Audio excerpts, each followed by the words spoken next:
রাজ্যের কারামন্ত্রী বিস্ফোরক মন্তব্য টেনে আনল বাম জমানার ঘটনাকে। শনিবার 24শে আগস্ট কারামন্ত্রী চন্দ্রনাথ সিনহা আরজি করের ঘটনা প্রসঙ্গে জানান, আমরা কেউ চাই না যে আসামি পালিয়ে যাক, আমরা চাই যে সঞ্জয় যেন ধনঞ্জয় না হয়। অতীতে ধনঞ্জয়কে চরম শাস্তি পেতে হয়েছিল, কিন্তু তারপর এখন অনেক পয়েন্ট বেরিয়ে আসছে, তাতে দেখা যাচ্ছে ধনঞ্জয় অতটাও দোষী ছিল কিনা সন্দেহ আছে। তাই এখন ওটাই দেখার যে সঞ্জয় আদৌ দোষী কিনা, না তার পেছনে আরও অন্য কেউ আছে। আসলে আপনাদের শোনাই কি বলছেন কারামন্ত্রী চন্দ্রনাথ সিনহা, শুনুন। বিরোধীরা যে নোংরামি করছে, যে মিথ্যা প্রচার করছে, তার কাউন্টার করতে একটা এই দুর্ঘটনাটা আমরা নিশ্চয়ই ঘৃণা করি। আমরা কেউই চাই না যে আসামি পালিয়ে যান, কিন্তু আমরা চাই সঞ্জয় যেন ধনঞ্জয় না হয়। কারণ অতীত দিনে ধনঞ্জয়কে যে ঝুলতে হয়েছিল তার অনেক পয়েন্ট এখন বেরিয়ে আসছে, তাতে দেখা যাচ্ছে যে ধনঞ্জয় অতটা দোষী ছিল কিনা সন্দেহ। তাই আমরা মাননীয় মুখ্যমন্ত্রীও চেয়েছেন, আমরাও চাইছি যে অরিজিনালি ধরা যাক, দেখা যাক যে সঞ্জয় আদৌ দোষী কিনা, না সঞ্জয়ের পেছনে আর কেউ আছে। সেই জন্যই আমরা মাননীয় মুখ্যমন্ত্রী সেটাও বলেছিলেন 4 দিন সময়, কিন্তু তাকে 4 দিন সময় বিরোধিতা দেয়নি। হাইকোর্টের অর্ডারে সিবিআই এসছে। আমরা চাই সেই জিনিসগুলো যেন সামনে আসুক, মানুষের সামনে আসুক, মানুষ যাতে দেখতে পায়। আজকে বিজেপি নেতা কালসোনা মণ্ডল বলছেন মুখ্যমন্ত্রীকে, মমতা বন্দ্যোপাধ্যায়কে গাছে ফাঁসি দিয়ে দেওয়া উচিত, ফাঁসি দিয়ে ঝুলিয়ে দেওয়া উচিত। তাহলে তো তার আগে তার প্রধানমন্ত্রীকে দিতে হয়। উত্তরপ্রদেশে কি হচ্ছে, তাহলে তার উত্তরপ্রদেশের মুখ্যমন্ত্রীকে দিতে হয়। ধরা পড়েনি ব্যাপক কেলেঙ্কারিতে মধ্যপ্রদেশে শিবরাজ চৌহান মুখ্যমন্ত্রী ছিলেন, ধরা পড়েনি। 60 জন সাক্ষীকে খুন হতে হয়েছে, তারা কোনো হদিশ নেই। তাহলে কালসোনা মণ্ডলকে বলবো, আগে প্রতিটি রাজ্যে, এই যে মহারাষ্ট্রে আজকে 2টো বাচ্চা ছেলে 4 বছর 3-4-এ পড়ে, বাচ্চা মেয়ে, তারা রেপ হয়েছে। তো সেখানে তারা কি করছে, আগে তাদেরগুলো দেখে আসুক, তারপরে বাংলা নিয়ে বিচার করে। বাংলা এখন অন্য রাজ্যের চেয়ে অনেক শান্তিতে আছে। এদিকে আরজি করের ঘটনার প্রতিবাদে মঞ্চ বেঁধে প্রতিবাদ অবস্থানে বসেছেন জেলা বিজেপির নেতাকর্মীরা। মুখ্যমন্ত্রী পদত্যাগের দাবিতে সরব হয়েছেন তারা। এদিকে কারামন্ত্রীর মন্তব্য প্রসঙ্গে জেলা বিজেপির সভাপতি ধ্রুব সাহা বলেন, রাজ্যের মন্ত্রীও বুঝতে পারছেন সঞ্জয়কে ধনঞ্জয় করার পরিকল্পনা মুখ্যমন্ত্রী নিয়েছেন। ওনার শুভবুদ্ধির উদয় হয়েছে, ওনাকে ধন্যবাদ। সঞ্জয়কে ধন্যবাদ ধনঞ্জয় জানিয়ে সন্দীপদের এনজয় করার সুযোগ করে দেবার পরিকল্পনা চলছে। কি বলছেন ধ্রুব সাহা, বিজেপির জেলা সভাপতি, শুনুন। বিরোধীরা যে নোংরামি করছে, রাজ্যের মন্ত্রীও বুঝতে পারছেন সঞ্জয়কে ধনঞ্জয় করার পরিকল্পনা মুখ্যমন্ত্রী নিয়েছেন। ওনার শুভ বুদ্ধির উদয় হয়েছে, সেই জন্য ওনাকে ধন্যবাদ জানাচ্ছি।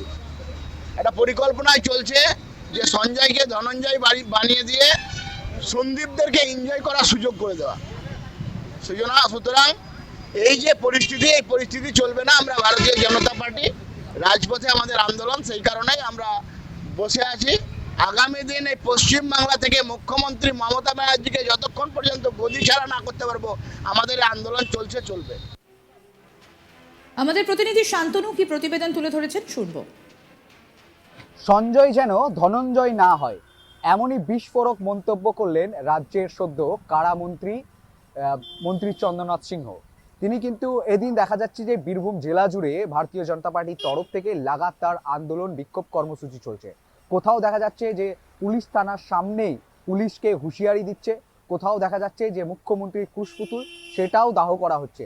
ঠিক অন্যদিকে রাজ্যের মন্ত্রী চন্দ্রনাথ সিংহ এদিন বীরভূমের সিউড়িতেও কিন্তু একটি প্রতিবাদ সভায় অংশগ্রহণ করেন, যেটি কিন্তু মঞ্চ তৈরি করেছিল তৃণমূলের তরফে। আর সেই মঞ্চেই সাংবাদিকদের মুখোমুখি হয়ে তিনি কিন্তু স্পষ্ট জানায় যে আমরা সঠিক তদন্ত চাই, সঞ্জয় যেন ধনঞ্জয় না হয়। তিনি ধনঞ্জয় প্রসঙ্গে তিনি আরো বলেন যে ধনঞ্জয়কে কাটে ঝোলানো হয়, এমনকি তাকে পরবর্তীতে তাকে দেখা গিয়েছে যে তার দোষ কতটা ছিল তা নিয়ে কিন্তু তিনি কিন্তু একটা বিতর্কিত মন্তব্য কিন্তু সৃষ্টি করেন।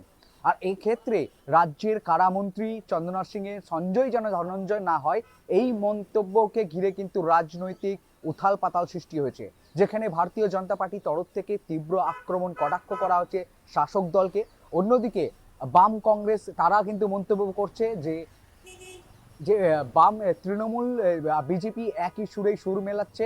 রীতিমতো সঞ্জয়ের পিছনে কারা রয়েছে তাদেরকে হাত আড়াল করছে তৃণমূল, আবার জেলায় এসে জনগণের মন কাড়তে বা জনগণকে উল্টো পথে পরিচালিত করার জন্যই কিন্তু মন্ত্রী এই ধরনের বিস্ফোরক মন্তব্য।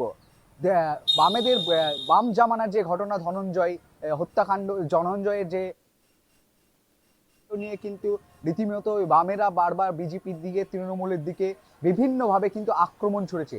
বামেদের দাবি হচ্ছে যে ধনঞ্জয় একজন যে দোষী সাব্যস্ত করেছিল আদালত, একই সঙ্গে যতই কন্ট্রোভার্সি থাকুক ধনঞ্জয় ফাঁসিকাণ্ড নিয়ে, তবুও কিন্তু একজন রাজ্যের কারামন্ত্রী হয়ে তিনি আইনের উপরে কি করে যেতে পারে, সেই সময় কিন্তু আইন বা বিচারক আদালত তাকে শাসনা করেছিল, যেখানে দেখা গিয়েছিল যে একজন নৃশংস ঘটনার দোষীকে সেই দোষীকে কিন্তু তিনি সমর্থন করছে।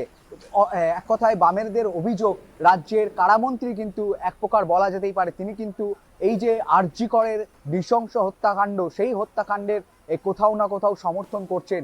সরকারের পুলিশকে, সরকারকে জনগণের যে উচ্ছ্বাস, জনগণের যে আন্দোলন, সেই আন্দোলনকে স্তব্ধ করার জন্য বিভিন্নভাবে কিন্তু তিনি এই মোড় ঘোরানোর চেষ্টা করছে, এমনই কিন্তু মন্তব্য করছে।